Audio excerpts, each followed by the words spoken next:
Okay, ladies and gentlemen, welcome to Development Discourse, where we ideate for Africa's development. My name is Patrick Okigbo, founding partner Nextier. Nextier is a multi-competency advisory firm focused on solving Africa's complex problems. Nigeria, like many African countries, has had decades of civilian rule, yet political power lies in the hands of a select few. This challenge reflects in the development outcomes across the continent. Approximately 40% of Africans live in abject poverty or extreme poverty. The total number of Africans living in poverty has increased due to rapid population growth in the region. Sub-Saharan Africa, in particular, is home to more than half of the world's extreme poor, with significant challenges remaining in achieving poverty reduction across the continent. How can the people influence the state without succumbing to a free-for-all anarchy?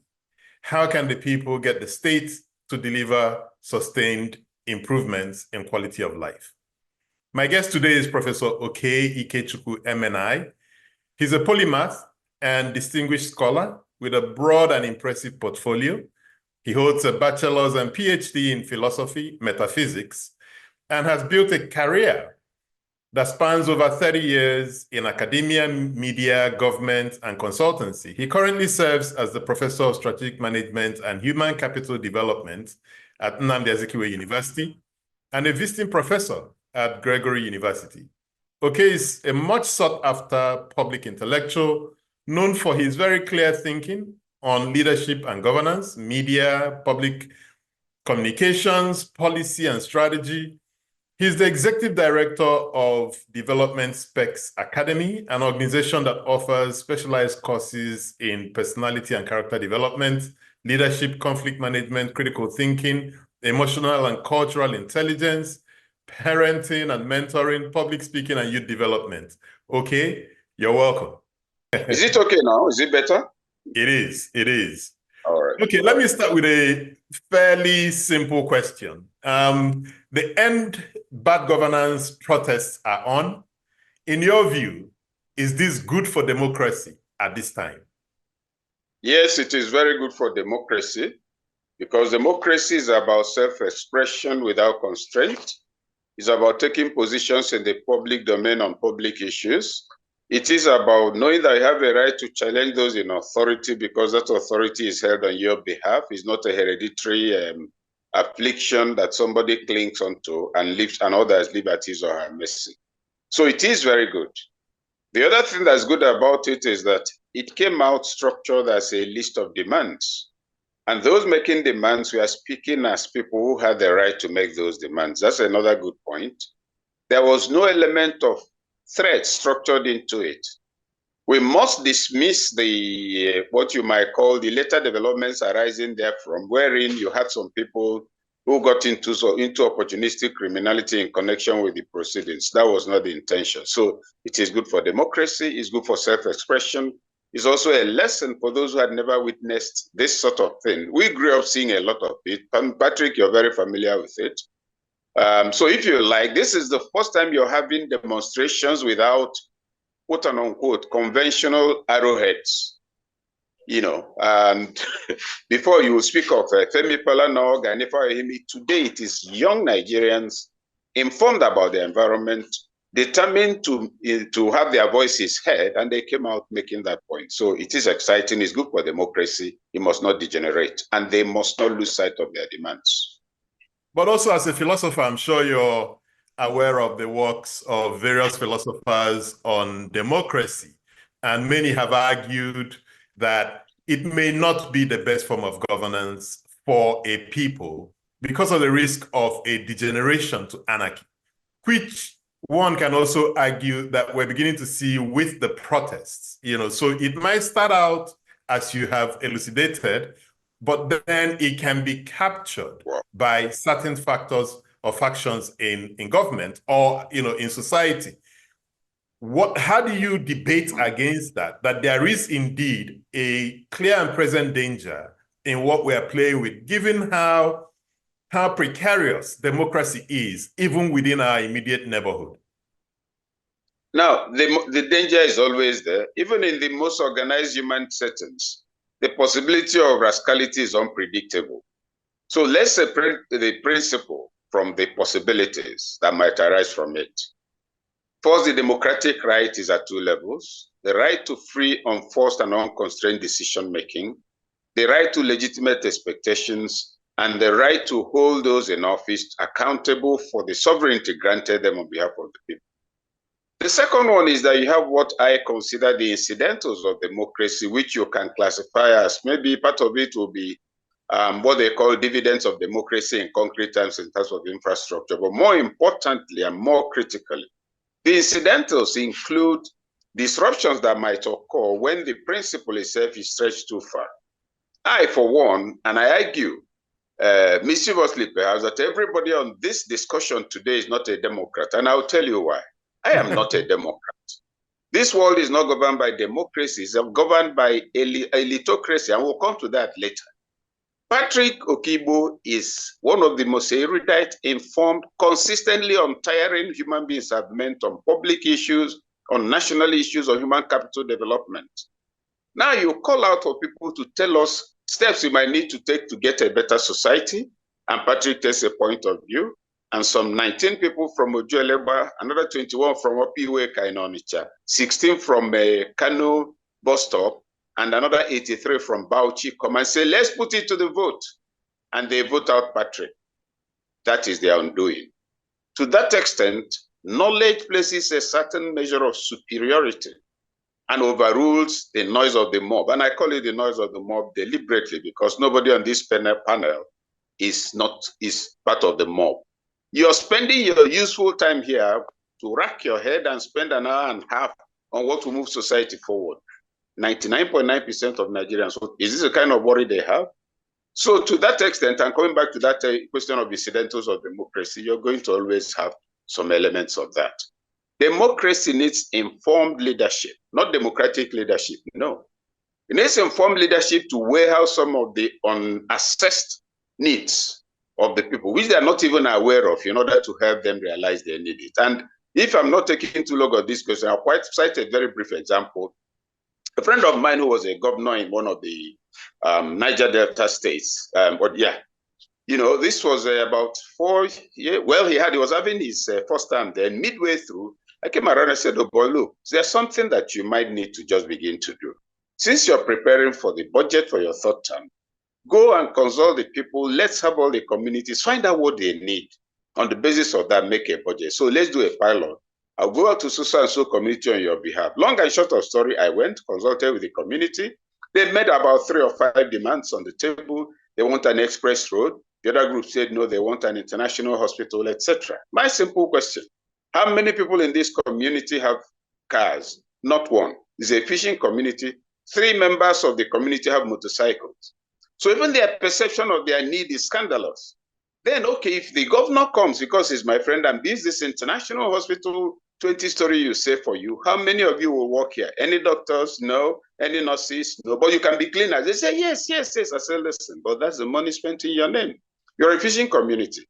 Are you aware that there's something the governor can build here that the size of up to 30 football fields where you can fish? An artificial pond, reticulated water. If it happens again, your fishing will resume because your land won't be polluted. They said, yes, tell him that's what we want. So you see that it did not take the masses to determine their need. It took informed intervention. And that's the element that must continue to come to the fore to some degree.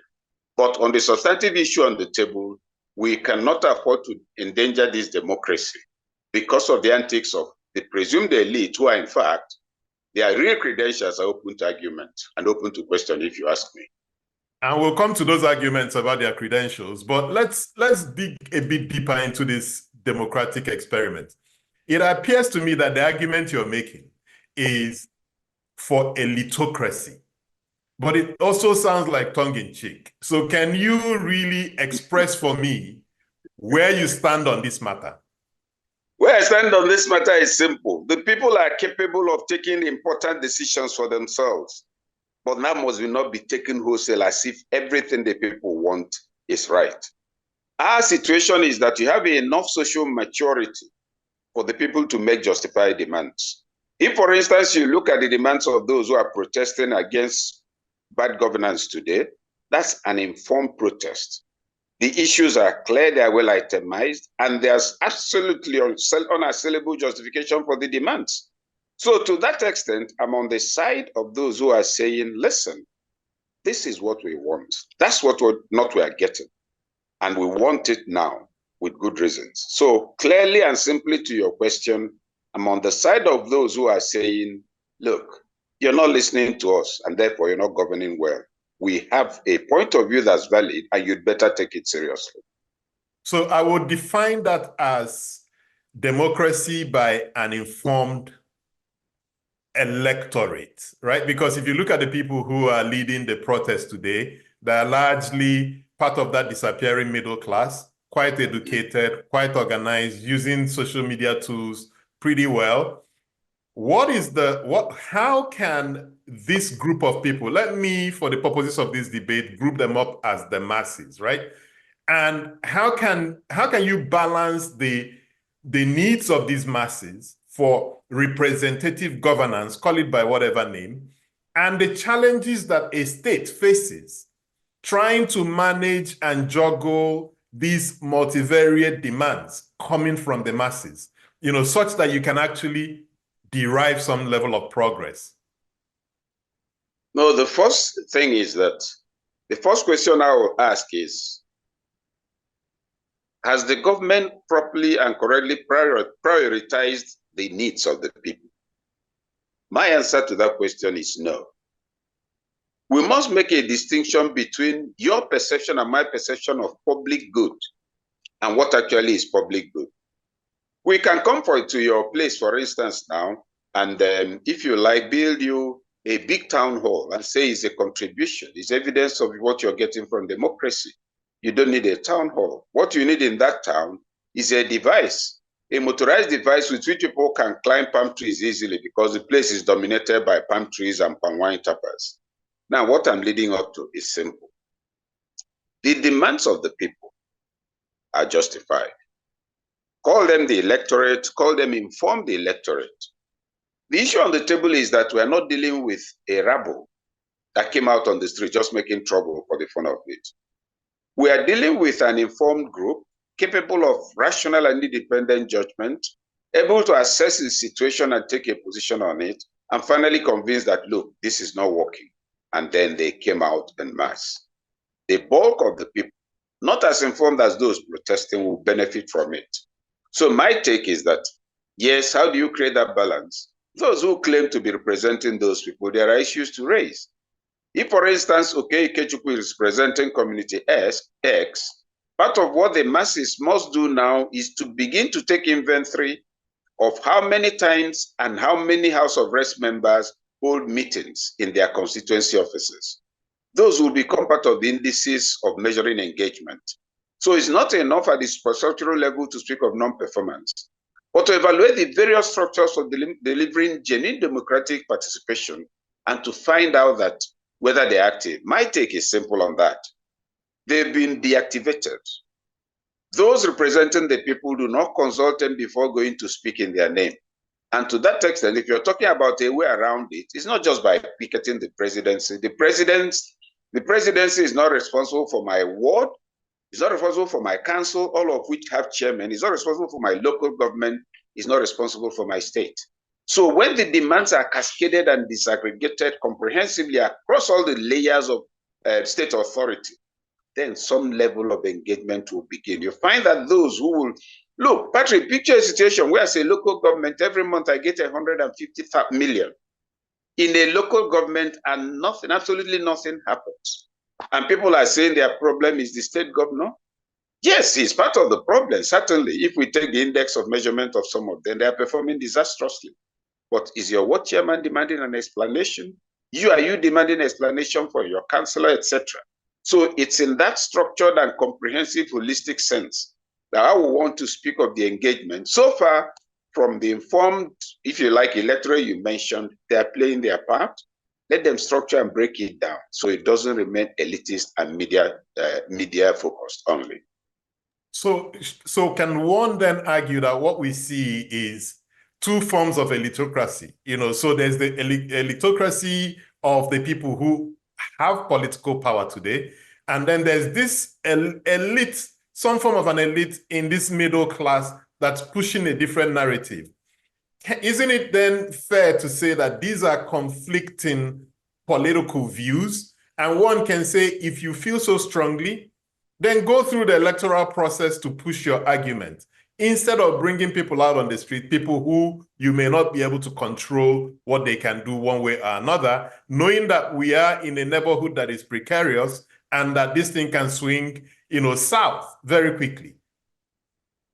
Well, as for the environment being precarious and the things swinging south, quite frankly, I'm totally unperturbed about that. When things swing south and become uncomfortable in the south, it will swing north. We cannot, for fear of a few people running amok, say, no. You see, the society is so immature that a lot of fermentation must still occur. A lot of disagreement, a lot of disaggregation to knock people into shape. But coming to the matter of elitocracy, I'd like to make a slight distinction in looking at the concept of elitism itself. Mm-hmm. When we speak of the elite, etymologically, you're talking about the elect, the best, the special, those who are different from others, etc. And I make a clear distinction across, if you like, three categories or classes. You have the economic elite, those who are materially comfortable, far above others, can afford anything they want, but their character is not developed, they are not refined, they are coarse. They are the kind of people that distant people will look at with disdain, even if controlled. They belong to the economic elite in the sense that when you speak of those who are special in terms of their economic capacity, who can donate a lot of money, who can buy up the Hilton if they want, they are in that special class. Then you have the moral elite, those who are morally upright, focused on their ideals, preaching their ideals, making sure they follow all the best standards when they're in public office and in their private lives. That's the moral elite. Then you have the political elite, those whose engagement in the public domain is on identifying, articulating, proposing, and seeing implemented the best policies and the best implementation strategies to drive development. In that class, you have a lot of people on this platform. Our moderator is an ailment he's suffering from. He can't be cured from it. He's a political elite. Even if he calls police for himself, they won't arrest him. They'll say, sorry, sir, you are charged, go home. You're guilty as accused, go home. So now, look at it. Why do we have trouble? Because in all societies that are truly developing and advancing in the right sense, there is an integration, what you call a telescoping of the three categories of the elite or four. You have people who are very wealthy, who are refined, who are considered their aristocracy in dressing, in character, in behavior, in pedigree, in the sense of personal dignity, not pride or arrogance. They will not settle for anything that's demeaning. Now, that's the true concept of the elite.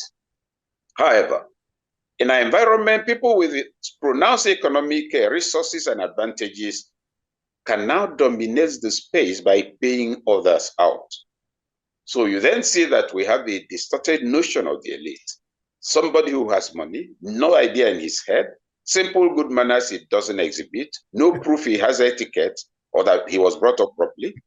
Even with all his political position, think back to the past. If a Sir Ahmadu Bello or an Awolowo or a Zik or a Tafawa Balewa or an Eyeta were to go to his village back in those days and there's a meeting of his traditional ruler with councilmen, with a titled man, he doesn't just walk in and say, I greet you. No. He knows that that's it. Yes, he has political authority, but that's a different level where he must accord it the dignity he deserves. Today, what do you find? A boy of 35 is elected. He drives in noisily with a siren, doing 150 on a village road and killing people's goat, raising a lot of those during the Hamatan. And when he goes, there are people with kata. And then he walks in with oversized clothing, among other things, and walks in where others are meeting. And for any distant person, he will be, who brought this boy up? Now, he considers himself elite because of political access, but he is not. So you see, Patrick, that in trying to define the concept of elite, what the crisis of the Nigerian state today is you have practically 0% of those we call the elite who have this form of if you like, developmental telescoping of the various aspects. You see somebody you consider the elite. It's not the form. He wears it. He wears a shirt, wear a good suit, not the tie. His courage gives him away. The turn of phrase gives him away, etc. So bringing back the issue, probably from a fundamentally challenging philosophical angle, given how far I've taken it, my point is this. Those we've come here to discuss today as the elite, the political elite, with all due respect to more than 90% of them, they belong to the dregs. They don't constitute the elite. They mistake political access and economic risk for excellence. And their opinion is mistaken for knowledge when they speak. When they tell you, Nigerians want this, it's not because they carried out any research. It's not because they understood the demands of the environment and the people. It's because that's what has just occurred to them. The crisis of the Nigerian state today is that we describe as elite people who, if we're really being honest, they're not the kind of people who even ask to serve us as SAs or PAs. And I say that at the risk of immodesty. People must not diminish themselves. You have on this platform the actual elite, those who could still have a sense of shame. Those whom, if you say, oh boy, let's go and do this, say, did you hear yourself? Now, that's at one level. Coming to the youth, if you like, Patrick, you describe them as the younger elite or whatever. I will make this distinction. And I'll go back to answers, where we are told, and all of us believe until tomorrow insist, that it was a very successful outing. It was the proof how that Nigerian youths can govern this country. They're intelligent, they're organized. By the way, let me apologize that my video keeps flipping because the original arrangement collapsed. So it's some kind of makeshift thing, and therefore the camera is mobile, etc. So now, my take, first of all, and this may sound astonishing, is that the NSAS protest was not by Nigerian youths. It was by elite Nigerian youths. You notice that all those who came for that protest, they were well-dressed. Their T-shirts were clean. When food was served, they didn't fight, they didn't quarrel. Because the elite doesn't fight over food. They know if they don't get, another round will come. Nigerian youths fight over food. They fight even as it's coming in. They will see a trailer full of it. They know it, nobody considers that it will go around. What they consider is, let me grab mine. Now, that's the second point. The third point is, among the things served included pizza. One packet of, which at that time was 7,000 naira. Now, 7,000 naira worth of pizza, that's a pot of soup for 4 days for a family in Mushi, Lagos. So the delusion that, oh, Nigerian youths have, if you had said lose 7 area boys, I didn't say 70 or 700, 7 area boys onto that entire NSAS project, that would have been the end of it. People will run for their lives. Look at these mad boys, they will injure somebody. Now, what am I leading up to? You can't govern and transform Nigeria from a toll gate. You must understand the state, and that the state is the platform that has the instruments of coercion. And therefore, you have to think of access to the things that will enable you to exercise authority, and not limit yourself to media visibility. Oh, by the time they keep seeing it, let it go viral. And so when it goes viral, somebody who is trying to maintain his survival without conscience will say, hey, people are seeing it, I'm embarrassed, come and take over. Wake up, it's not gonna happen. No, it's not. It's a bad dream. Tell those who send that dream that they should, please, the ancestors should protect you from them.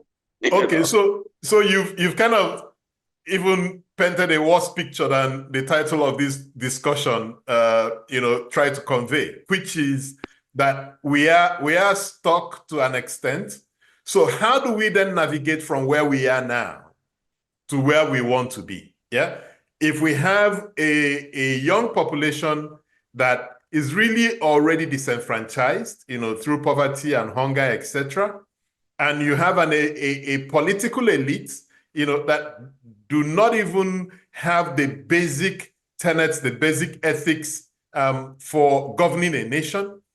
How do we get this disappearing middle class, these few people who can still think for themselves, to help navigate the multitude who cannot think for themselves and who are hungry, to a place of really pure form democracy. And by this, I mean where votes count and where what the government does is reflective of what the people want. How do we begin to navigate this, mindful of all the challenges we have with the political system, with the electoral process, and hunger as a weapon? I'll begin with a proposal that probably sounds silly to some people. Seek knowledge, seek character development, and I will explain what I mean by that. Today, if you ask most Nigerians, probably close to 80%, particularly of the young, they will tell you that it was the older generation that ruined Nigeria. That's a regular standard point of view. Now, that is incorrect in my view. Nigeria was ruined by Nigerian youths. I remember the first time I said it in an auditorium in Ekiti State, the day Fayemi was handing over. The only reason why the stadium, the auditorium wasn't brought down and me captured and roasted as suya was that it would have been difficult to pass through the cordon and come to the high table. It took 5 minutes to quell the commotion. Somewhere really throwing things in that organized setting. But I repeat, it was Nigerian youths that destroyed this country and have brought it where it is today. And I will explain. It is also true that it was Nigerian youths that got Nigeria independence. Fantastic idea. But look at that caliber of youth. How old was Zik? How old was Awu? How old were all of them? They fall within the age bracket that still till today, and even more so than we are classified as youth. But what's the peculiarity? They had knowledge. They had clear understanding of the needs of their people. They had a clear understanding of development as distinct from fanciful infrastructure. They also understood how to insist on their differences while designing a template for mutual engagement. They understood international issues. Now, that's a class of youths that got us independence. Another class of youths took up the instrument which they were given to serve the country and used it to kill fellow citizens. That second class of youths were guided by presumption, ignorance, limited exposure, lack of even professional discipline. Now, among those who carried out the first coup, how many of them were up to 30 years? The government that came after the second coup, which was not a coup, it was retaliation. Another set of young men were angry that you killed their brothers, and because they had guns belonging to the Nigerian state, they used the guns to kill others from other parts, took over the government, such that he had as head of state a boy of 31 who had to marry after being sworn in. The oldest among them, I think, was Ojukwu, was 32. Yeah. So now those are the boys who wrecked this country. Matters arising from that has been around this class of 66. And those mistakes they made as boys and girls, as young men, the multiplier effects of those mistakes have brought us well. So when we look and see that they are now 2 times the age when they caused what has brought, they say it's the older generation. No, it is one generation called uninformed youth. And are you suggesting that we have those uninformed youth today who may then lead us into another? I'm stating quite clearly that not that we have them today, that they're in the majority, and that's why I say seek knowledge. It doesn't condemn them.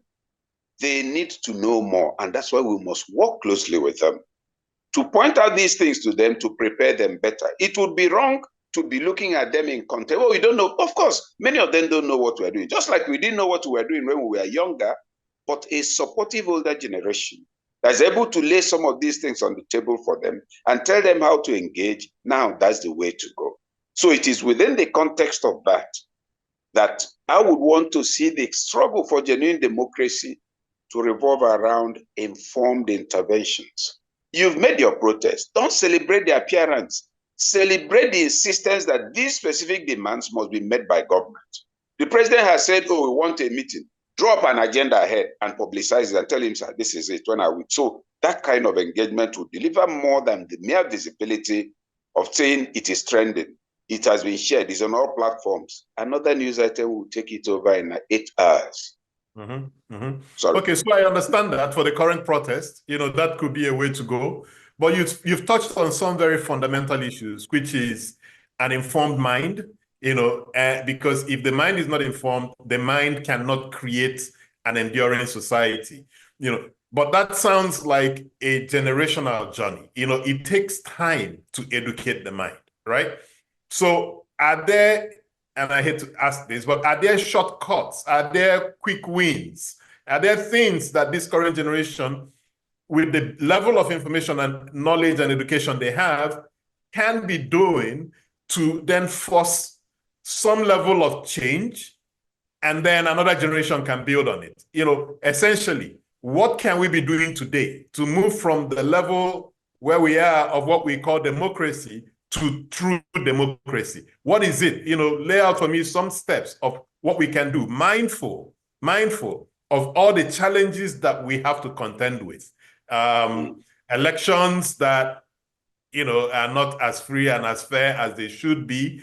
And, the level of poverty that exists, both even amongst the political elite and the masses. What are some of the things that we can do to move from where we are today to a society that is more reflective of the wills of the people? Now, very specific things, particularly beginning with the young. Those of us who no longer belong to that generation should create platforms that will make us reach the drivers of the young viewpoints, so that we share experience with them and give them templates. Now, in terms of young, in terms of the organizations, this would be a specific suggestion from me to some of them. Assuming in Abuja, 6 people are driving the protests. Those 6 people are very vocal. Their understanding of the issues is very clear, and they are reported in the media.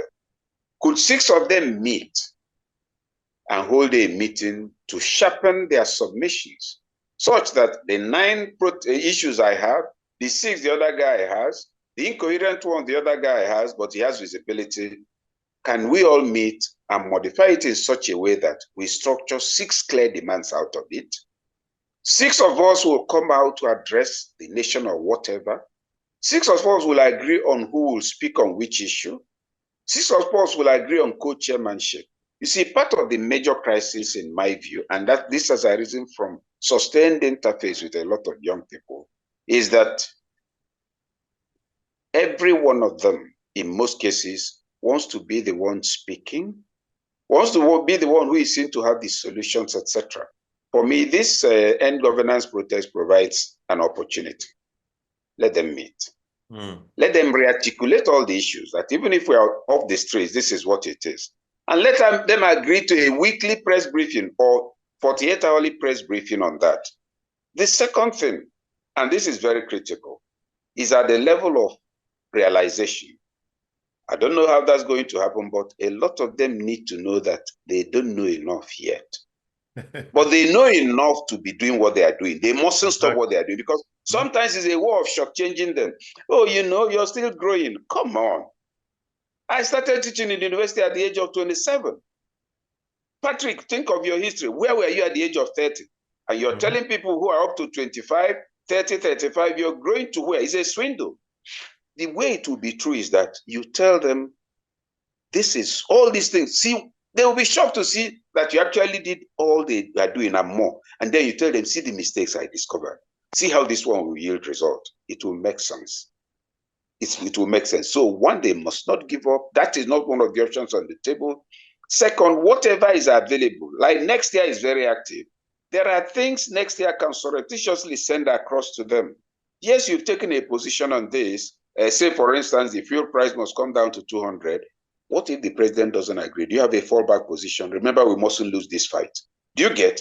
Yeah. That way, pragmatic engagement becomes part of their mindset instead of absolute and ultimate demands. These are things that can happen in the short term. And I've often asked, has it occurred to anybody that you're talking about all kinds of summits? Has anybody called Youth Leaders Summit in this country? Not a jamboree. Has anybody considered that the platforms for leadership recruitment have been taken over by our generation? National Association of Nigerian Students, in the last 25 years, it's never had a president that's less than 25, 35. It's never also had less than 2 presidents. Each of them uses an SUV, lives like a prince, and they have no means of life. Does that not tell you it's been taken over by politicians? You look at Nigerian youth movement. Well, if you look at the leadership and the age bracket of the major stakeholders, the only way anybody at that age can be a youth is if he's related to Methuselah. So it's also been taken over. And therefore, the actual Nigerian youths are being put further down by what you call by an unfulfilled middle-aged generation. And it goes back to the days of the military, and I've made this point repeatedly. At the time, if the 1966 coup hadn't occurred, Awolowo, Zik, Aminu Kano, Sahmadu, none of them will have come out by 1970. They will have stepped down as elder statesmen. Tafawa Balewa, Makintola, Bola Ige, Opara, they will have been the next wave of leaders, nurtured forward and brought forward. Look, when democracy came back, I was on the Guardian editorial board in 1983, we're saying Uncle Bola, until I found out the man was 70 years old. You know, if you saw Uncle Bola, it sounds nice, maybe 40. I say, wait a minute, this is a super grandfather. Frustrated because they were kept in the cooler for 9 years. By the time the military left after 9 years, democracy came, the leaders they knew who had an unfulfilled calling. That's why Z could come out at 70 and unchallenged, the same for 75 and all of that. So it has also created a series of backlog. And that's why you could find such a really scandalous statement as you would hear, oh, Patrick Okigbo, you know, the young Nigerian, Okey Ikechukwu younger, promising what? At over 60, promising, are you on drugs? You know, but that's because, anyway, let me leave it at that. That's another question. So you've gone back to the 1966 class a couple of times. Yeah. This is their final hurrah. In fact, I think that they've all largely exited the scene. But the people who've taken over from them are no better. In fact, many of them were military apologists, you know, who, switched to become politicians. How do we groom? I'm really focusing on the how. You know, how do we groom this new class of people who will take over political power? It is almost impossible for any Nigerian who's not part of the feeding trough today to run a political campaign and make any dent. You know why? Because the people are too poor to listen to just... They are making the wrong demand. Yeah, you know, so the people who have the kind of values you want to see in public office do not have anything that the electorate really want. So how do we untie all of this? Where do we start? Young people today are desperate to see a Nigeria that works, but they also do not know where to start. The 66 class leaving, should we focus on conversations around fixing the constitution, or should we look at where do we start? We'll look at the political economy of the operating environment. The variables are very scary. And so let's begin with honesty. Truth number one. How? This country is not... Okay, you're going to focus on the how. When yes, you it's the how I'm dealing with. The philosophy, you get to the how. No, it's the how that I'm actually trying to hit on. Okay. That's why I say begin with the political economy of the operating environment. You have a space where you cannot win elections without a lot of resources. And so the presumption is that except you have a lot of money and backers and probably godfathers, you can't engage no matter how good you are. I disagree because we have the experience of Shekarau. The man was a teacher. Based on his personal qualities, he eventually ended up becoming a governor because what he represented caught on, swept all the other sentiments under the carpet, and then he emerged. So that is feasible. But look at the core fundamental challenges. The constitution is structured to exclude the young. It's structured, to exclude the poor, materially poor. Because no matter how your ideas, do you have the money to go and pay 100 million to collect nomination from, not to be sworn in as president, and then look for billions to contest? So what should we do? For the young, for the younger generation, how? If in the next election, I, a known criminal, can still win by giving people 10,000, which means for the next 4 years, each of them has been given 2,005 upfront. for his life, then it will be a failure. Yeah, you've been paid off. Your what 2005, if you divide it per day, you know what name you're giving yourself. In 2005, it doesn't even come up to 1 naira in a year, and you walk away. And give the person license to wreck your life for the next 4 years before he comes back. My take is simple. In the place where you are, that's why I say opposition is about creating the image of an alternative government. If I'm from Ojota, or if I'm from Nekede, and I'm driving this protest, and in the next election, I'm unable to galvanize the people sufficiently to vote out the bad guy, no matter the money he gave us, I have failed. So it's about consistent mobilization. That's why when I spoke of knowledge and education, it's not about classwork. It's about making activism normal daily conversation in all the avenues, pointing out all the things. Look at our schools. This man didn't have a bike before 2 years ago. Now the house is built, it's 180 million and nobody can go there. Police, it's not the same thing as surprising. Now, having put that on the table, let me recalibrate and move around to the other element of the how. Those who are older, who are somewhat materially more comfortable, it is not sufficient to say, oh, the youth are supporting you. If those who have material resources should make it available, those who have ideas platforms should make that available. And I speak because we've done this in practical terms in a state. By the time we were done, we had run through 5,131 young people. And we didn't call them to make motivational speeches. No.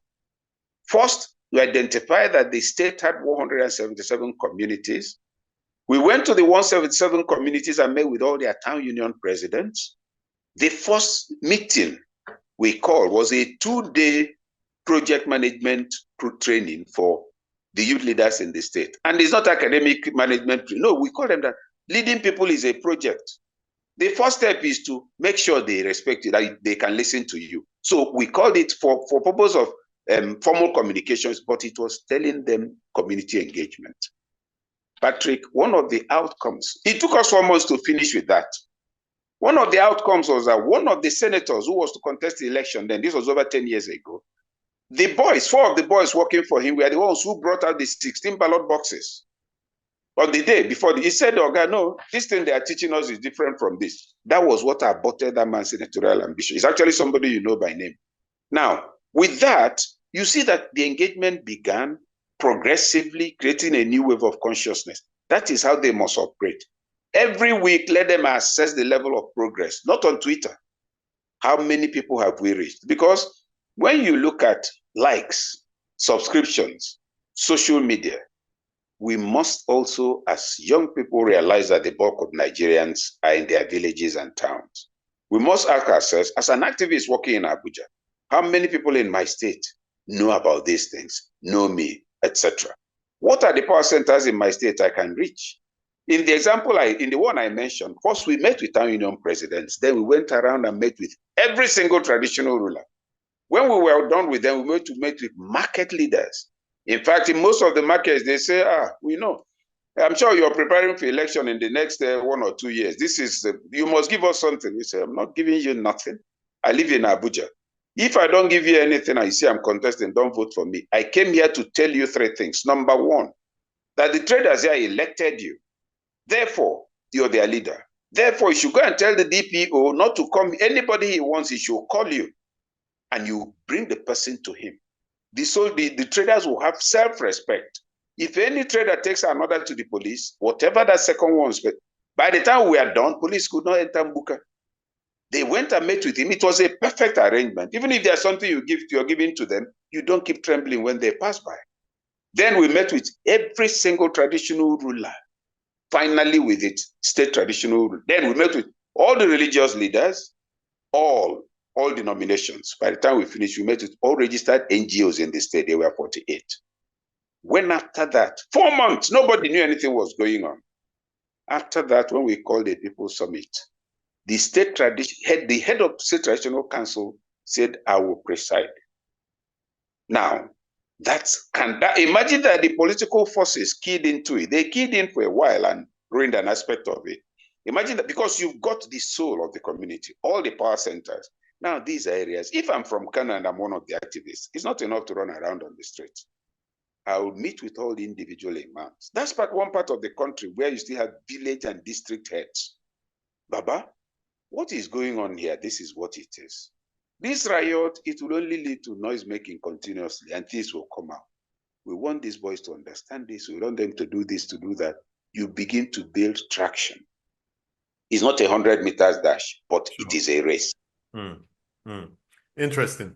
One of the challenges we face in the country is ethnicity, where we're divided by tribe, ethnicity, religion, etc. Do you see any great promise in the emergence of a new tribe? With this, let's call them the NSAS generation, the emergence of a new tribe that is centered around more shared experiences, shared relationships, as against the old ethnic lines. And does that hold any promise for better democratic arrangements in Nigeria?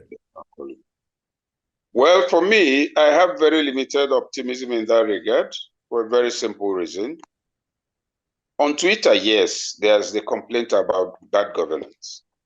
At the level of individual discussions is so ethnically charged that I fear that too much damage has been done to the younger generation, and many of them have seen themselves in ethno-religious terms, not even political.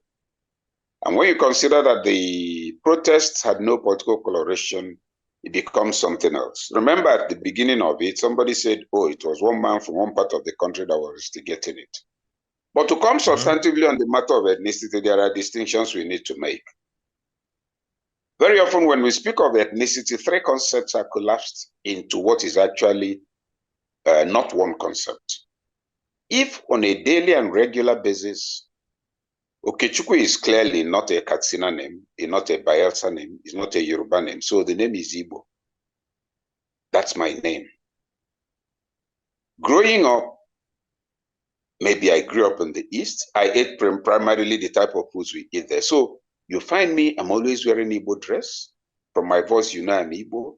All my friends, I associates are Igbos, etc. You can describe me as ethnocentric. But in being that ethnocentric, I admire your Babanriga, your carb type, and I say, this one, see what's the difference. We are very good friends because of the variety. Both of us are ethnocentric. That will not destroy Nigeria. Also, ethnic awareness that your name is Okechukwu, the other one's name is Babajide, it will not destroy, is ethnic chauvinism. Where on the basis of my ethnic root, I then endeavor to always put members of other ethnic groups at a disadvantage, even for things they are not ready, they are not qualified, they don't deserve. The crisis of the Nigerian state is ethnic chauvinism, and it has eaten into the younger generation. If you think back, among our previous leaders, for instance, anybody looking at Zeke's dressing will not know where he came from. Zeke dressed like a Northern and Yoruba man all the time. We lost you when you were describing Zeke and how he dressed and how you couldn't tell where he was from. So that by Zeke's dressing, it will be difficult to pinpoint his ethnic group. Yes. He was not ethnocentric. His mannerisms too. But Awo was ethnocentric. Ahmadu Bello was ethnocentric, not in any negative sense. Their dressing reflected their sociocultural history. Do you get the point? Yes. So ethnocentrism does not destroy a nation. It is ethnic chauvinism. Where you're chauvinistic, you give advantages undeserved to people from your ethnic group for the mere fact that they are from that ethnic group. The word itself came from an officer, one of the lieutenants of Napoleon, Chauvin. Everything Napoleon did or wanted or said was correct, no matter how silly. So what am I leading up to with reference to the younger ones or to the generation that's now actually a generation? At their age, we thought we were all really old. I mean, at 35, I had so much sense of fulfillment that when a young man brought a book on Ikemba for me to, he said, oh, you're on the Guardian editorial board. I was 31 or thereabouts. He was 10 years younger or thereabouts. And, oh, I want you to be the author. And so that because people know you, I said, An old man does not eat the yam for the next planting season. You brought it for me to put my name on it as the author, forgetting that if somebody did what you're asking me today to Chinua Achebe, nobody will know him. My friend, what I'll do is that two of us will find the money. I will edit this work for you. Two of us will find the money and publish it in your name. That's what I did. And people at that, today, we are looking at them as children. No. But anyway, back to the substantive matter.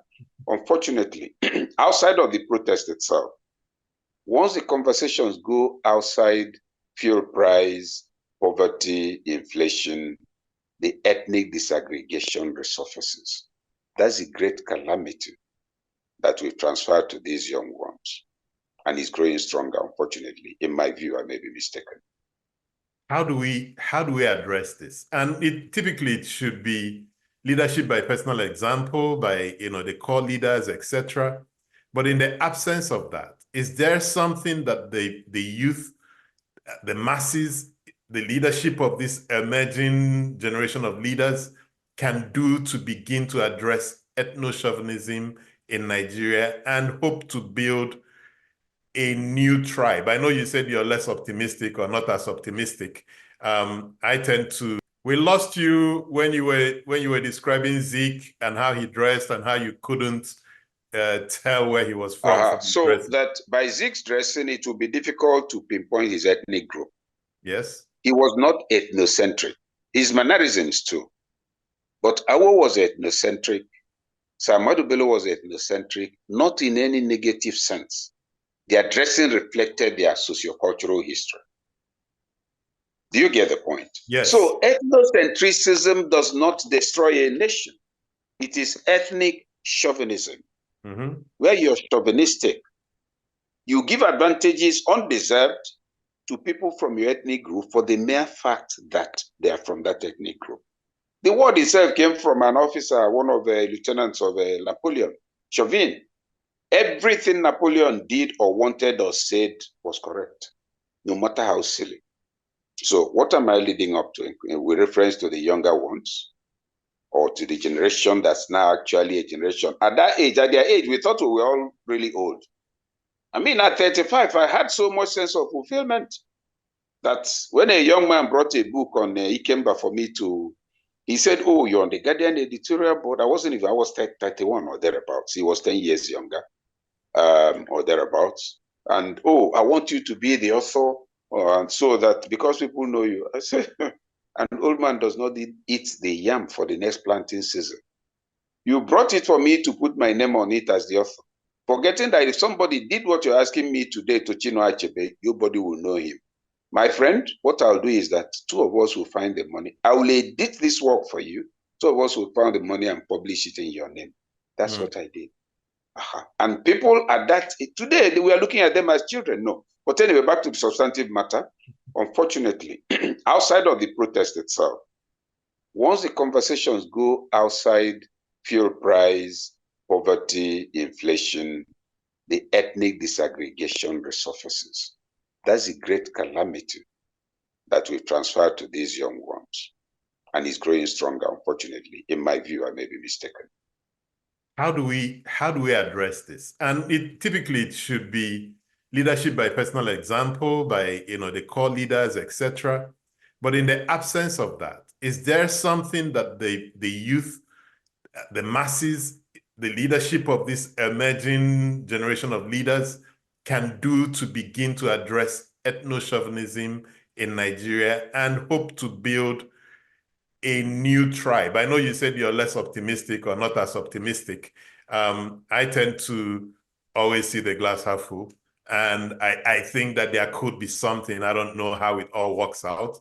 I'm just wondering if can technology help? Is there something technology can do? Is there something this new shared suffering, can do to all of us that rewires our thinking? And we see that, the other day I saw a video of the protest in Daura, former President Buhari's community. Is there some messaging that can be put out there to show that the fact that the president comes from your family does not mean you're going to be better than the next guy? Is there something that can be done, leveraging technology, leveraging our shared experiences to create a new tribe in Nigeria?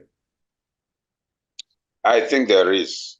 When I said I wasn't too optimistic, it wasn't in terms of, if you like, in the exclusive sense of there's no hope. No, not at all. What I meant was that there is no magic in the short term that will not require hard work. Exactly. And you've hit the nail on the head by asking how technology can come in. Now, let's suppose I'm Deji Adeyanju. Deji Adeyanju has a lot of followership. Deji Adeyanju can drive a conversation on this, if you like, in form of a lottery.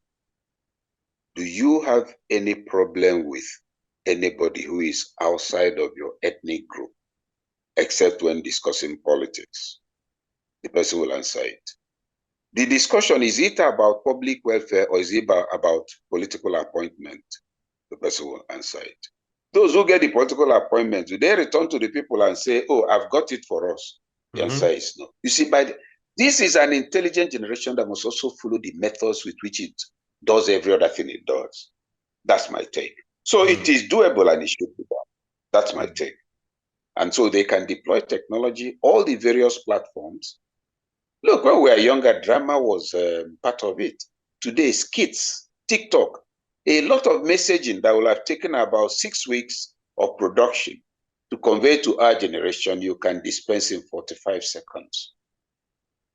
Interestingly, their capacity for creative engagement is much higher. So yeah, technology can come into it. And when events like the ones in Daura, the protesting youths should not limit this matter to reportage. You've shown that they are protesting in Buhari's village. Please give us a story around it. This man was head of state. At the time he was president, all of us said, oh, we are in power. He was president for 8 years. The footpath to the stream is still the same. All the people who had thatch houses still have thatch houses. All the people who are poor are still poor. Those who couldn't pay school fees are not able to pay school fees. While he was president, our traditional ruler was kidnapped and for 3 months, held for 3 months until we paid. The father-in-law of his own ADC. So this is, the narrative brings a new consciousness that when you say we want our people in office, it does not translate into our fortunes will change. That level of knowledge does not exist at the moment. It is only them that can spread it. And in spreading that knowledge, you are now getting your generation and the other generation to look at, why should anybody take office as government? It's because he's going to address our matter the way it suits us. It is because he's the one we're asking to spend our money on our behalf. So when he comes and puts a borehole, this in itself can be a campaign that can start tomorrow. Do not personalize government projects. So don't say borehole installed by Governor Suso.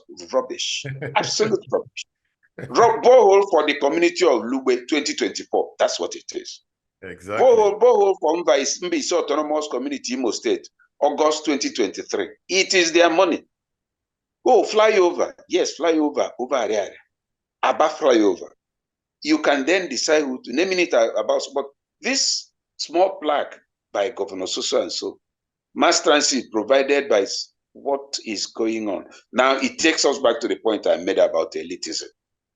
When the king does a thing, a true royal personality, he does not put his name to it. He walks on. The king is the Ijele. The Ijele does not dance for money. He does not wait to receive accolades. You can't come to spray money on it. It's sufficient unto itself, his own dignity, his own affirmation. Now, when you see, with all due respect to them, never-do-wells dressed as royalty, their very gait announces their inferiority. Let me leave that one there. I have a question, and please, for the participants, please use the Q&A tab to ask your questions.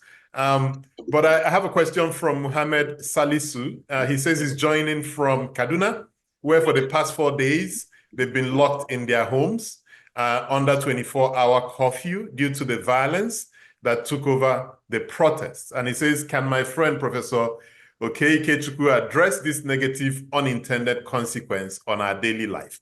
I guess he's asking this question in light of the arguments for democracy. There's a curfew? Yes. Oh, that's what you call collateral damage. That's why I spoke about incidentals of democracy. You see, there are usually unintended consequences of every line of action a human being or a set of human beings choose to take. Now, imagine, for instance, there's a medical emergency. You're stuck in your house. That may be the end of that person. During the June 12 crisis, I recall a friend of mine, a colleague of mine on the editorial board of The Guardian, lost the mother because he couldn't drive her to the hospital for an emergency. And throughout, up to the last time I saw him more than 15 years ago, he hated the military. And I kept telling him it as he said, okay, I've told you that this is it. They're the ones who killed my mother. I said, was it the military or June 12? He said, I don't care. Somebody killed my mother. Do you get? And that's a perfectly mature adult. Now, in situations like this, it's unlikely that there's a neighborhood within which you can move out within maybe 200 or 300 meters. It's important to have something in the house. Now, this disruption, he is concerned, and I share the concern because it also affected us on the first day of the riot. Let us push it further so that we can kind of scale down our complacency, all of us here. Supposing the curfew is imposed in all the towns where we are today, and from this evening we can't go out for the next 8 days. Is it obvious to us that some of us may not have something to eat? If electricity also goes, that's an additional crisis. If some neighbors, ordinarily very decently behaved neighbors, you discover that somebody jumped over your fence from that other house. Or you came out, he jumped back again. Criminality has begun. Society begins to deteriorate. And that's why it's in our collective interest to focus on sharpening the democratic demands of this protest so that we take it off the street. We take them into structured engagements. We take them into consistent insistence on not backing down until it's given.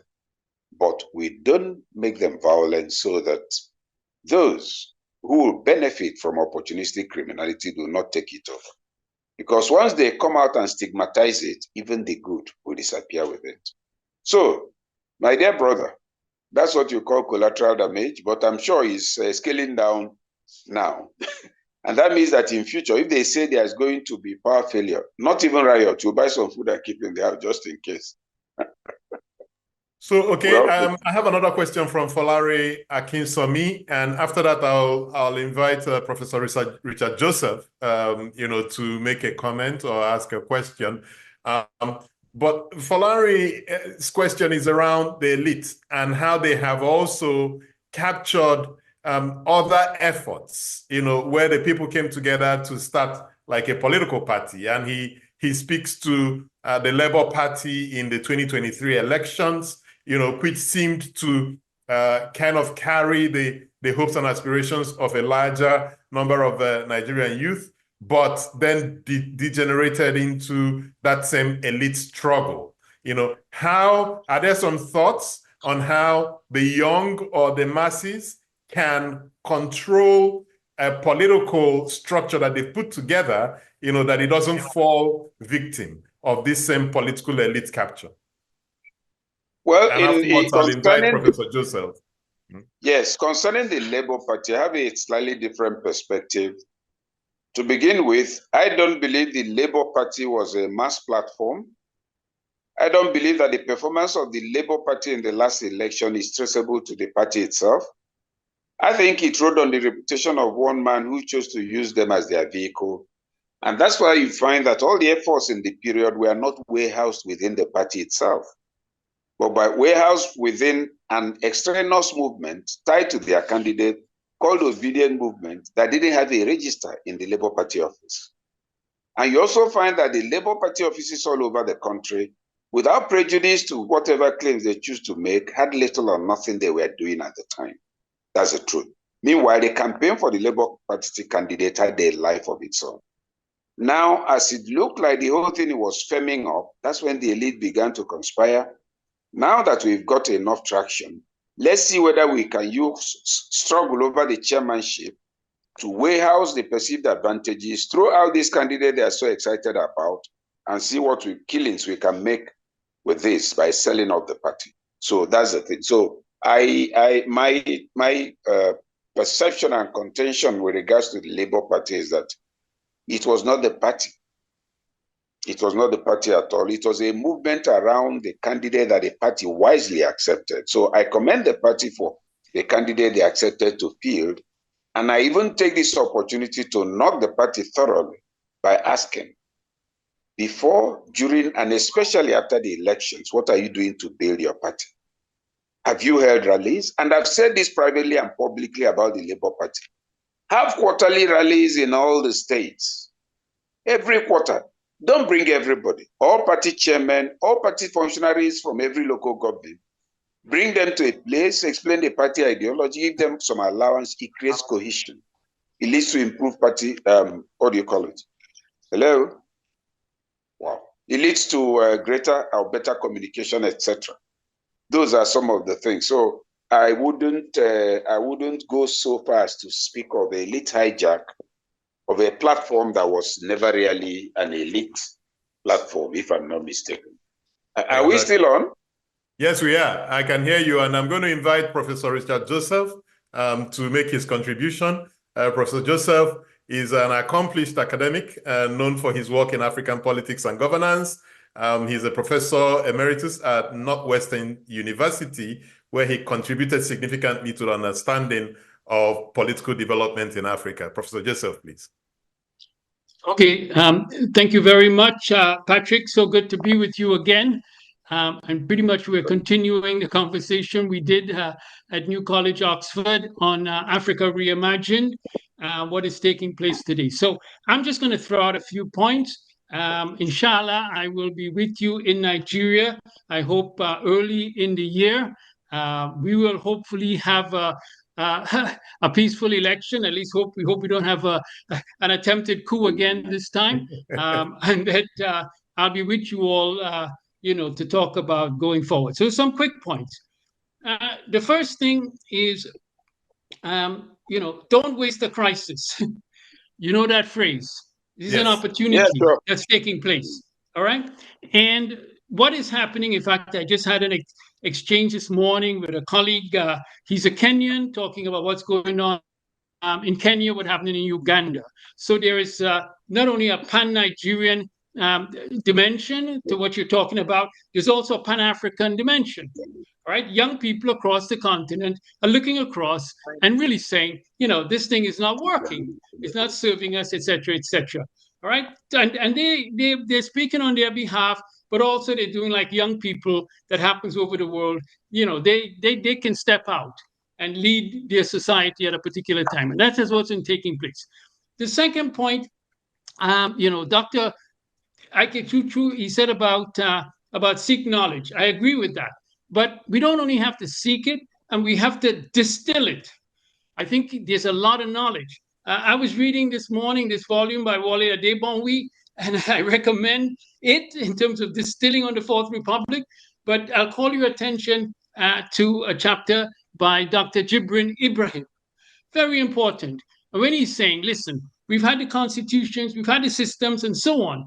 But then what we have is, instead of the popularity principle that's supposed to be with democracy, right? People are merging and then they're representing it, that you basically have, in a word, godfatherism. All right. So you have functioned aspects of your society that sort of pours into how those institutions and constitutions and provisions are written. And that basically reminds me of myself in Nigeria. Right? When Nigeria is going through the transition to 79, and in 78, when I wrote my piece on affluence and underdevelopment. And some of my colleagues at UI were saying, oh, Richard has written this very controversial piece. You read it now. No, it's not controversial. He was really saying there was something fundamental about the political economy. And then 5 years later, before the coup occurred, I wrote my first piece on prebendalism. And people can look at it now and say, oh, yeah, there was something there. But let's get to the youth. And SARS, and SWAT also. What are you saying is that here are the instruments of the state violence that are being used. And then we have bad governance. All right, there's a process of understanding that is now taking place. So let me conclude, because I don't have too much time, because I really, I have this project, I call it collaborative learning. You'll be hearing some more about it. And collaborative learning is that we have some really important knowledge and insights. And what we need to do is I'm sorry I have to speak that way, because when I'm speaking, I'm not speaking like an outsider to the Nigerian situation. So what we have to do is, how do we distill that knowledge? How do we have the dialogue coming? How we could say we had all of these wonderful aims and objectives and everything else, and it hasn't worked. And why hasn't it worked? And therefore, how do we move forward? So I'm with you all in this, but I really feel understanding this is a moment now in which the conversation can really take us forward. Thank you. Thank you. Thank you very much, Professor Richard Joseph. Okay, I don't know if you have a response to his contribution. Oh, yes. Yes. Oh, yes, he's made very useful observations. But the first point to take is that he's saying to the young, seek knowledge. Remember that the next thing I did was to work out, to map out structures through which deployment would take place, existing social structures. The knowledge I mean you seek is understand your operating environment. Now, that's not in order to have a theoretical understanding, but in order to have a template for engagement. That's why after pointing out the hurdles, I then said, okay, supposing you're going to Kano, how would you reach the people? The very example I gave of how we engaged and eventually we're able to make certain transformations is clearly an indication that follow that paradigm. We first of all sought knowledge, obtained knowledge of the operating environment, to the next step of following paradigms that will lead us to measurable results. I can hear you now, yes. Okay, fantastic. All right. Yeah, I mean, the connection has been quite terrible today. Yeah, but you were trying to respond to Professor Joseph? Yes, I said in speaking of knowledge, I wasn't talking about theoretical knowledge. I simply meant understand the political economy of your operating environment, and with that knowledge, design an engagement template. That's why I gave the detailed example of how we engaged. We understood that in that society, there are what you call centers of power and centers of social relevance. It included town union presidents, youth leaders, religious leaders, traditional rulers, market leaders, and women leaders, and then registered NGOs. We went with all of them. And if we hadn't crafted the environment, we wouldn't have had what to tell them. So at each level, we explain certain things to them. You met the women and you tell them, listen, if you keep quiet while all of this is going, all these things are going on, it's your sons and daughters that are going to get wasted. Some of those boys will go into armed robbery, they won't live long. Some of the girls will go into prostitution, or they'll get out of school. You get to town union presidents, you tell them, is this the society you're seeing today? Is that what you saw when you were young? Wouldn't you want a return to that? So that becomes engagement with measurable and verifiable outcomes. That's the whole point of it. I'm all in for conversations on political progression and the rest of it, but I am much stronger at engagements that lead to immediately verifiable outcomes. And I'm talking about instrumental gains. If you put together all the youth leaders and you were able to get initially 13% of them to listen, you already have an inroad into that platform. But most of the time, the engagement you have is that some people come in the name of community engagement, bring the people together, give them lectures on what a good society should be and go away. No, it requires continuous. You farm, so weeding, watering, and manuring must take place. I agree. I understand the perspective he's coming from, but I hope you understood. He too understood mine. Exactly. And we're really running out of time now. But I have a question from Lanre Rotimi, and it's a longer question, but I think it boils down to we're dealing with really complex problems in Nigeria, where we will all be, challenged to come up with a solution to these complex problems. And his question is, what can the government, federal, state, and local governments, and the protesters, and Nigerians at large need to do to design and deliver these complex systemic solutions to the complex problems we have? So are there some thoughts you have on how we even begin to unpack the complexity of the issues we have, and how do we begin to engage with them? The first thing is for us to say that since it has come to a protest, we must maximize the potential value of that protest. There are specific demands. They should write them down. Write the demands down from the various parts of the country, run it through the states, and bring it together for a national conversation. Those demands can okay, sorry, quick question. Who would do that, especially as the strength of this protest, the NSAS protest, was that it was kind of leaderless? You know, yes, there are some people in the background who are organizing it, but they keep touting that their strength is that there's no clear leader. If there's no clear leader, who will articulate these that's the point I was getting to. If there was no clear leader, there was a voice. Convert that voice into a leader. And I'll mention the one or two people I know. Deji Adeyonju has people who listen to him. Could he himself articulate what it is he's talking about? Somebody can rise and offer leadership. If you're here in Abuja doing your own, I'm doing my own in Akure, another person is doing in Yanagwa, and okay, in Abuja here, I articulate what I have. I also incorporate that of Akure and Yanagwa, and I find the numbers and reach out to those in Yanagwa. That's how leadership emerges. You cannot drive this engagement on social media, on Twitter, and on getting the number of likes. Somebody should give leadership. And in that trying to give leadership, he must understand the language of inclusivity and accommodation. We've done these things in the past. Now let him integrate that of others.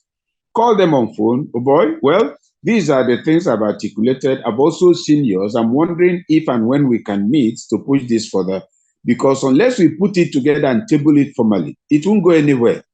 If it's possible, let's know who we can meet. There are governors who have met with the people. The first to do that was Fubara. Can that be explored? Those people went away. Yes, he made them promises. And that's why leadership at that level must now emerge. The first good news is that there's a groundswell of dissatisfaction. That dissatisfaction revolves around nameable grievances. Now we know those grievances. Now, can somebody get up? The Rivers example, for instance, if there must be people that Fubara spoke to before the group came, that's how leadership will emerge in a situation like this. But it will be unfortunate for it to remain a social media event or a media event. No, they've done too well so far for it to disappear under the waves. Are there other things they can do? Oh, there are other things they can do, but I guess I'll have to send you that before we are accused of insurgency. Very many important things, all of them positive, all of them good, and all of them designed to yield results without upsetting the social equilibrium. So there's this point that keeps coming up in most conversations around Nigeria's development, and it's centered around the Constitution. You know, most people would say that the problem we have is the 1999 Constitution. Unless we change it, we can't move forward. Interestingly, the first time I met you was, you know, some back channel discussions around Nigeria's Constitution, and so on. Do you agree with that premise, that if we do not address the Nigerian Constitution, we can't move forward? Or is it another attempt at work avoidance? You know, when we don't want to do work, we look for something big to blame. And if we can work with the 1999 Constitution, what are some things that we can drive today that can then trigger a snowball effect and get Nigeria moving? Are there some critical things that must be done to unlock, you know, the shackles that hold us from being able to drive development? Yes, I agree that the 1999 Constitution has a lot of challenges, but also it's also designed in such a way that those challenges will remain there. It's a locked constitution because some of the conditions given for amending it can hardly ever be met in very fundamental areas. Now, one of the things I think that can be done, for instance, from the angle of equity, the Constitution provides for 3 tiers of government to share national resources. Before, in the First Republic, Nigeria had 3 regions: North, East, and West, and later Midwest. Today, the North has 19 states. How many states do you have in the West? How many do you have in the East? So that what used to be 1 has become 19 in one, and in another, not quite the same number. That is no problem. You can have any number of states because the North has a larger landmass. But the other element is local governments. The entire Southeast has nearly the same number of local governments as Kano. Southeast, how many states? 5 states. How many local governments? Imagine that you now have a constitutional amendment that removes local government from the revenue sharing formula, in which case the money is given to the states. The state can create 50 local governments. The state can actually decide to make an individual a local government. As I'm walking on the road, I'm Okey Ikechukwu local government. Nobody can take me to the police for that. If you do that, one very vital element of inequity will have taken out of the equation. But do you see that happening? No, the states benefiting wouldn't say no. Then the matter of state creation too, the conditions are abominable. You first agree among yourselves, then you go to the National Assembly, then you take it around the 36 states. Nobody is going to endorse another sharing plate in the name of a state to come to the sharing table. So the challenges are there, the challenges are real. I know, in terms of youth representation and inclusivity, they went ahead and got the not too young to run bill signed by Buhari. And for me, and I may be mistaken, I will still need substantial education on that.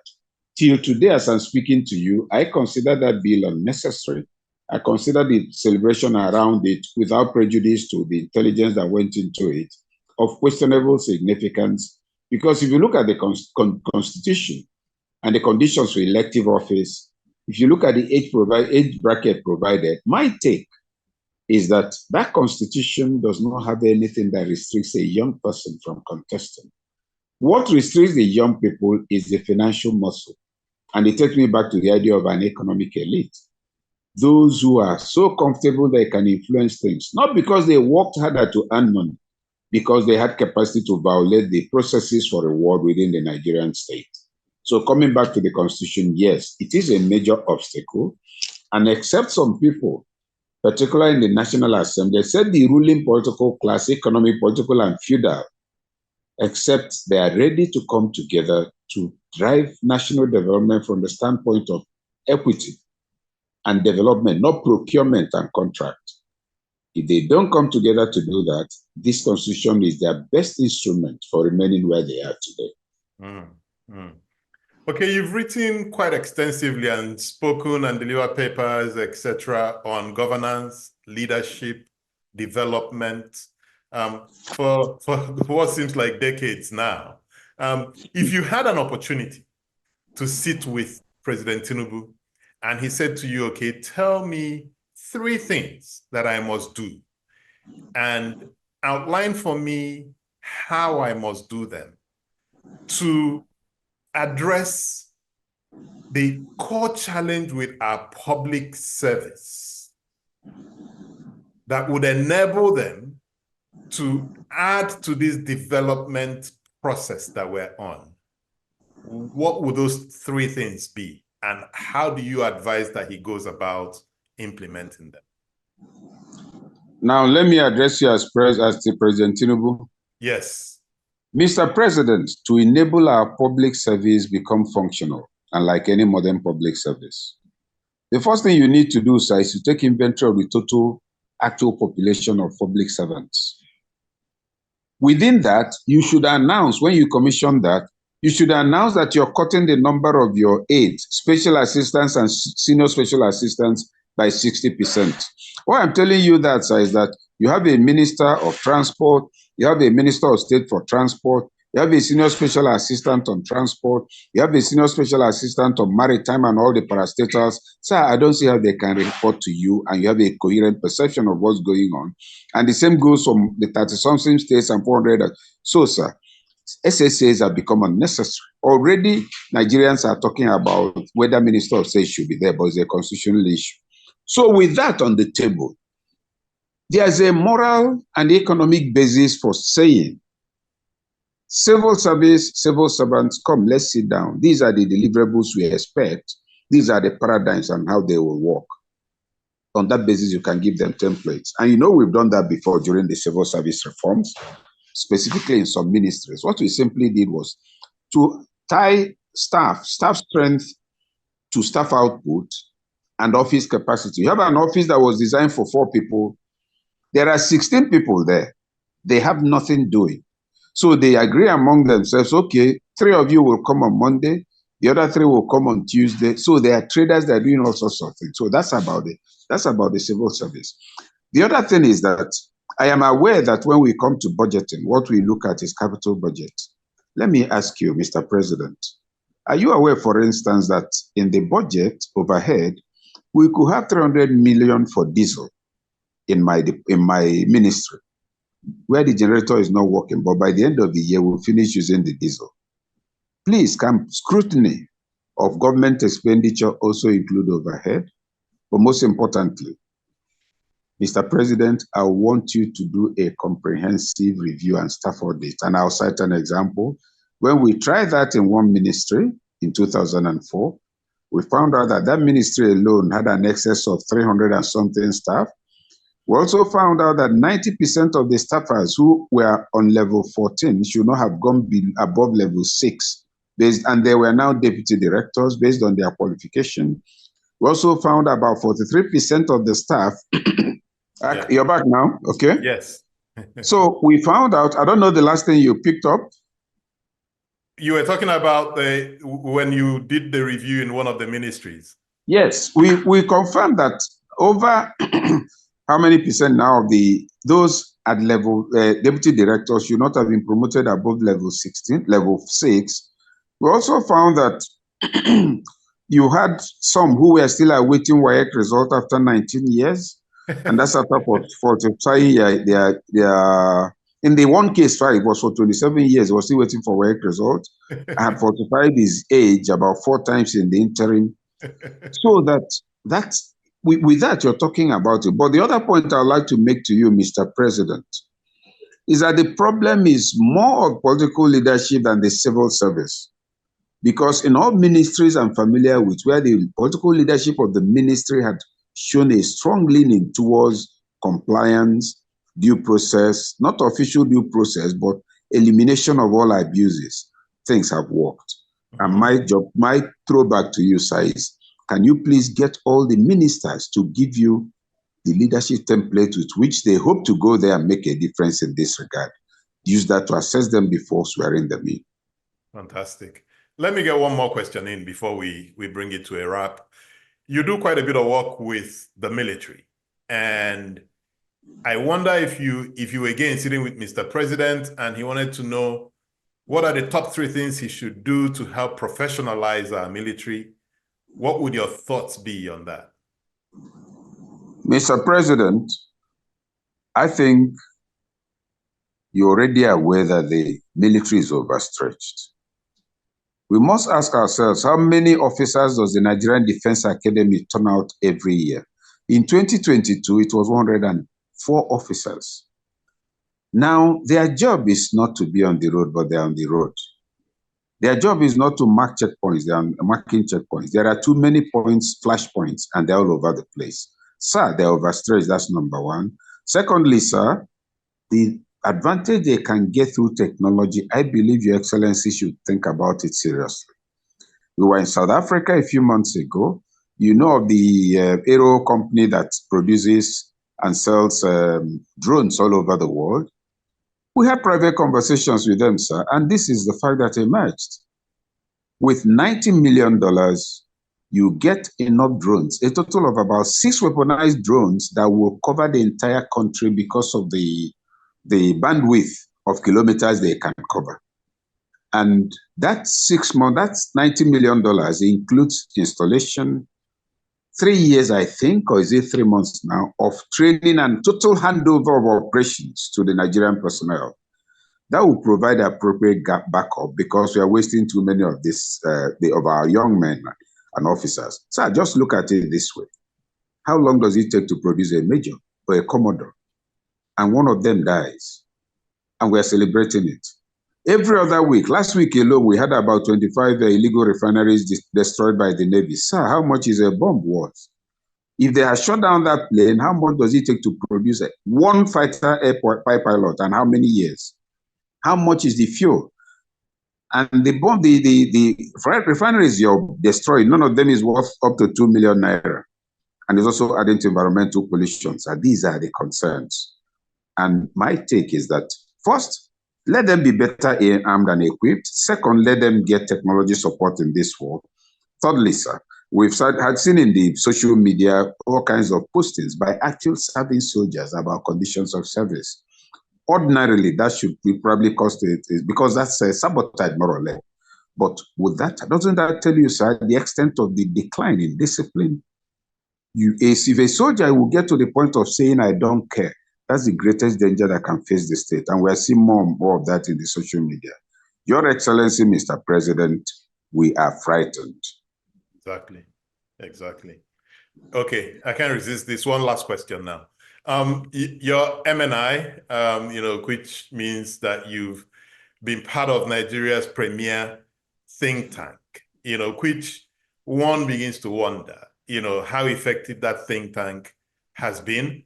In fact, the bigger question is how Nigeria has just that premier think tank and maybe a handful, maybe about a score of other think tanks working on development issues, when countries like the United States has about close to 2,000, China has about 500 or thereabouts. What's the challenge with intellectualism in Nigeria? I read a brilliant piece you wrote on this subject a few months ago, I believe, on how bereft we are in intellectualism in Nigeria. If you could speak to that, because I see a correlation, maybe direct, between the quality and also quantity of intellectual work that comes out and the development that ultimately happens in a society. If you can speak to that. Yeah. Now, the quantity and quality of what comes out makes a direct impact on society if there's some kind of congruence of aspirations. In our own case, there isn't enough congruence. Let me leave the big grammar and say what it is. You're producing a lot of brilliant ideas.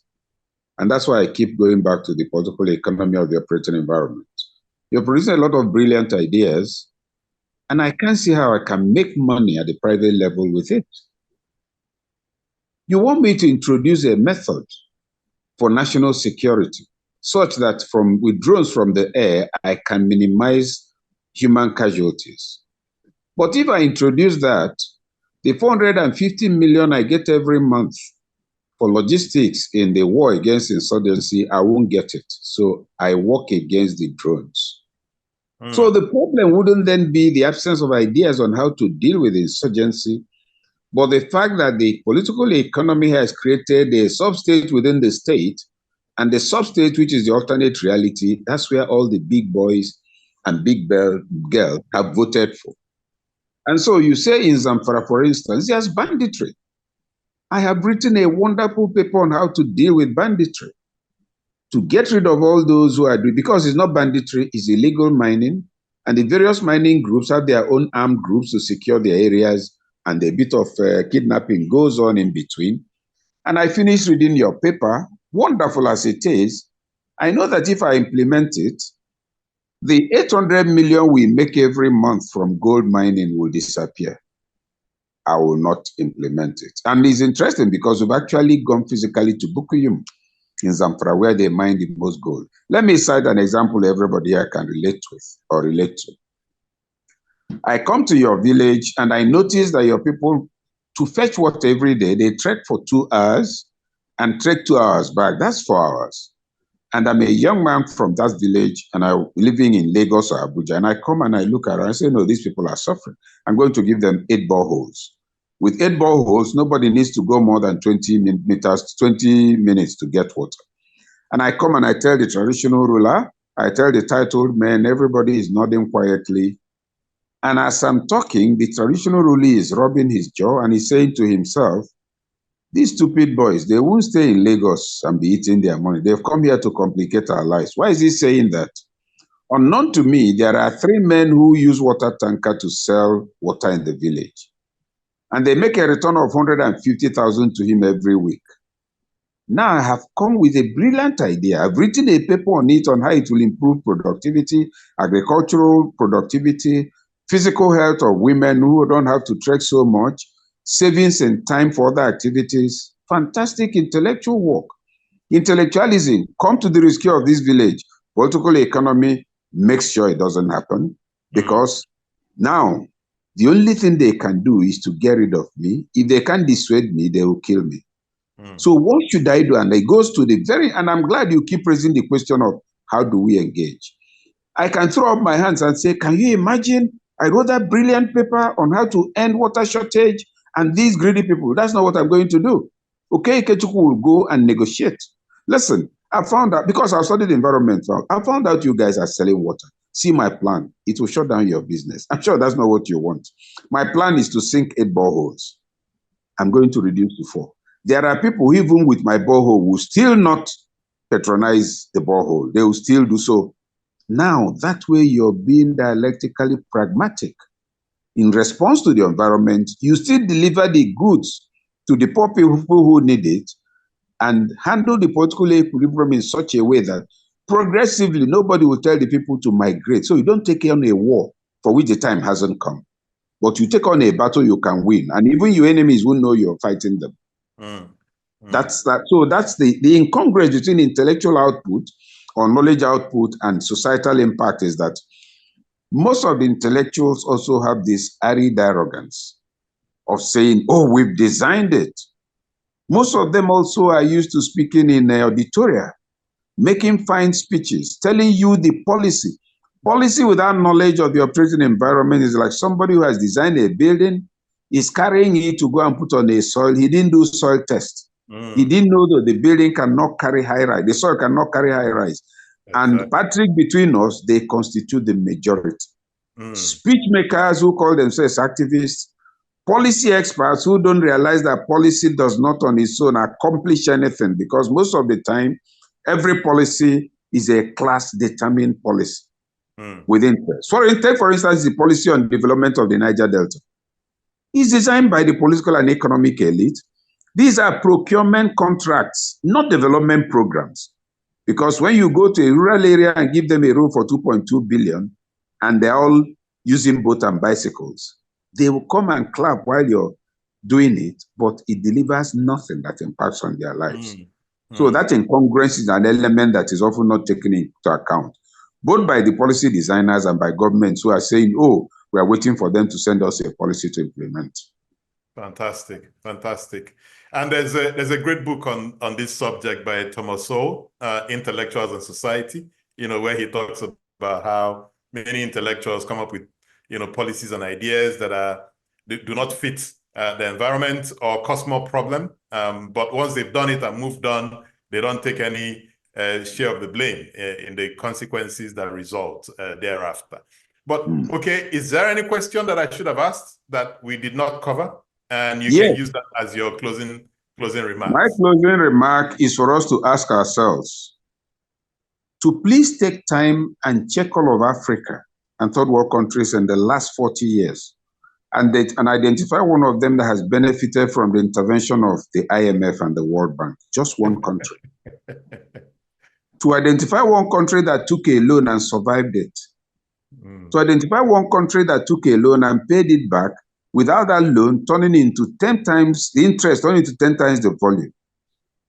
And with who is it that IMF and World Bank tries to benefit when it tells third world countries what to do to save money?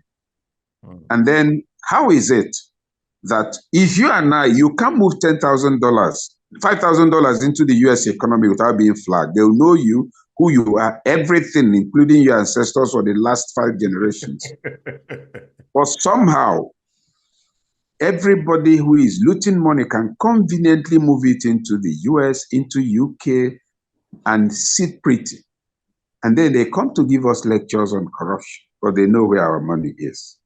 Those are the questions. How come we score so poorly in the ratings of Transparency International, and yet we find that where do you have Swiss Bank? It's not in Ojo-Elegba. It's in a country that scores #1 on TI anti-corruption rating. And when will it occur to us to begin to ignore some of these ratings? South and Poor's, right? Fitch rating. Standard and Poor's. Mm-hmm. Standard and Poor's, yes. What was their rating of all the companies that collapsed? I think it was the meltdown of 2008 or 9, right? 2008. Mm-hmm. Thank you. Check the ratings of all the companies. They gave all those companies. These are totally arbitrary ratings, and we keep going on pretending that they are meaningful concepts. When will we stop talking about macroeconomic indicators, medium-term economic framework, and go to the village and look at our cousins? If they say, oh, the economy has grown by 15%, you ask yourself, those my cousins in the village, can they now buy rice? Mm-hmm. If the answer is no, which economy? So these are fundamental questions, because some of the mental economic constructs with which intellectualism addresses the social realities we are facing are abstract inventions, total abstract inventions that have no meaning and no impact in substantive terms. That's why somebody will tell you, and I think in fact, you should have another session on the concept of economic growth. Patrick, I'd better stop here. Thank you so much, Okey. It's been a fantastic conversation, and I wish we had more time to keep going, but we have to bring it to a close. And to everyone who joined us today, thank you for joining this conversation. We'll meet again on August 21, same time, and the conversation will be with Dr. Ike Anya on Nigeria's healthcare system challenges and solutions. We will center it or use as a backdrop his brilliant book, Small by Small, which I'm having a fantastic time reading now, and use it as a context to discuss Nigeria's challenges with the healthcare system. But Okey, thank you for making time to join us on this conversation. I really appreciate you, and everyone who joined, thank you very much.